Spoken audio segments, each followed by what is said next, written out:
This is the Tennessee Titans. As of recording this video, they're the worst team in the NFL.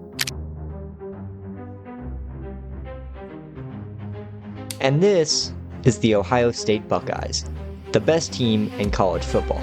What would happen if the best team in college football played the worst team in the NFL? Would it be a fair match? Is there really that big of a difference from college to the NFL? And finally, who would come out on top? Okay, let's take a look at the Tennessee Titans. At the time of recording this video, the Tennessee Titans have a grand total of 1 win and 11 losses. Now, if you're a small child who happens to be scared of point differentials, then you might want to go ahead and click off the video, because things only get worse from here. If you look at the Tennessee Titans point differential, then you might gasp in horror, because it turns out that the Tennessee Titans have a point differential of negative 158 points, only giving out 170 points, but in return getting a whopping 328 points scored on them. Now bring in the Ohio State Buckeyes, who have a much better record and point differential, then you might start to think that Ohio State is the clear favorite to win this game. Now, if we just looked at point differentials, then I'd be wasting your time, because point differentials alone don't decide the outcome of a game. The Tennessee Titans took Cam Ward first overall in the 2025 NFL Draft. Now, in Cam Ward's first year in the NFL, his stats haven't been that impressive. That's partly due to the fact that Cam Ward is playing on possibly the worst roster in the NFL. Now, if you look at Cam Ward in college, he clearly had much better stats, which is part of the point I'm trying to prove here, that most NFL players were once stars for their own college teams. Take a look at Calvin Ridley, the wide receiver 1 for the Tennessee Titans. Once again, his NFL stats haven't been as impressive, but if you look at his college stats, they're pretty respectable.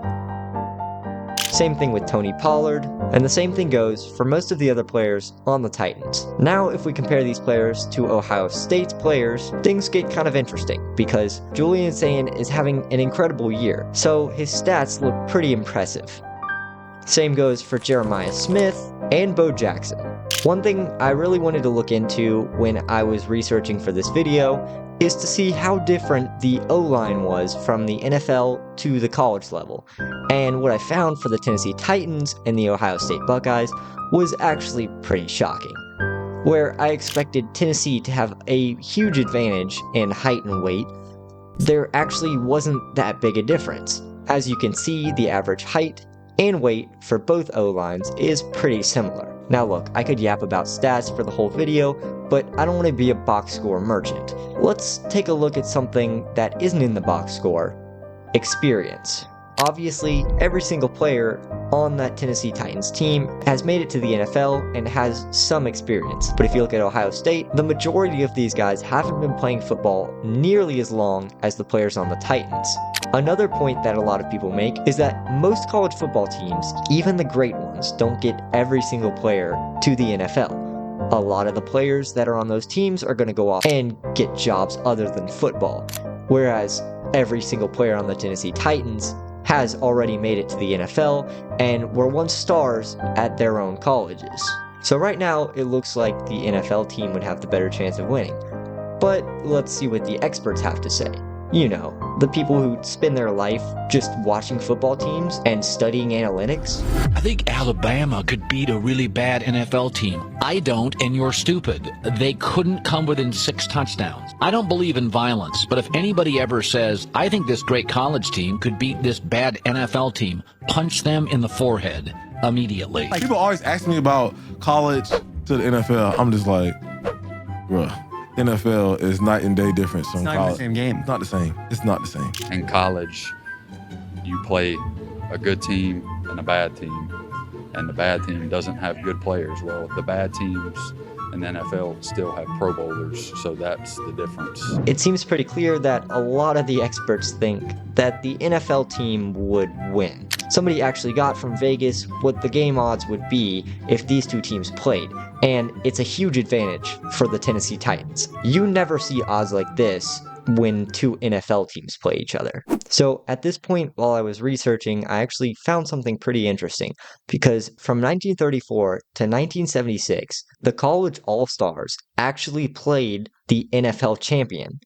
No, I'm not kidding. This was a real game. NFL champs won 31 games, the college team won 9 games, and there were 2 ties. But it's hard to reach a verdict from this for a couple reasons. One, the NFL has changed it a lot, and I made a video on that. You should go watch it. It's pretty good. It's not the same game it used to be. Players are more athletic, bigger, stronger, and the game is just completely different from what it was all those years ago. Secondly, this game was the college all-stars. That means all of the best players from all of college football played, not just one team. So, to reach a final conclusion, I decided to simulate this. How, you may ask? Well, I decided to use the most accurate and trustworthy simulation software, ChatGPT. Oh. Okay, well, why don't I just give you my opinion? But before we get to that, don't forget to hit that subscribe button. It really helps me out a lot. Now let's get back to the video.